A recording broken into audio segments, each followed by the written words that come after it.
जब मैं छोटा था तो मुझे लगता था कि मेरी माँ का खाने को लेकर सख्त होना बस मेरी सेहत के लिए है। वो हर चीज़ नापती थीं, कितना खाया, कितनी कैलोरी, यहाँ तक कि कितनी देर में मैं चबाता हूँ।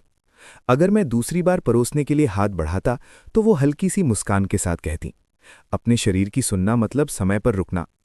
धीरे धीरे मैंने भूख को नज़रअंदाज करना सीख लिया। ज्यादा चाहना मुझे कमजोरी लगने लगा। स्कूल में लोग मेरी तारीफ करते थे।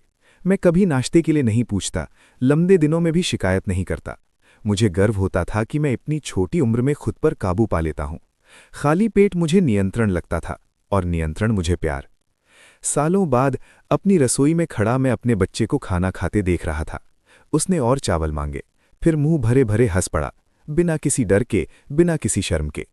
मेरी पहली प्रतिक्रिया उसे टोकने की थी, संयम से खाने की। लेकिन मैं रुक गया। मैंने देखा कि एक बच्चा कितनी सहजता से भरोसा करता है कि उसकी ज़रूरतों पर सवाल नहीं उठेंगे। तभी याद का मतलब बदल गया। मेरी माँ संतुलन नहीं सिखा रही थीं, वो अपने डर और शर्म से जूझ रही थीं और उसे देखभाल के रूप में आगे बढ़ा रही थीं। मैं अनुशासित नहीं था, मैं चिंतित था।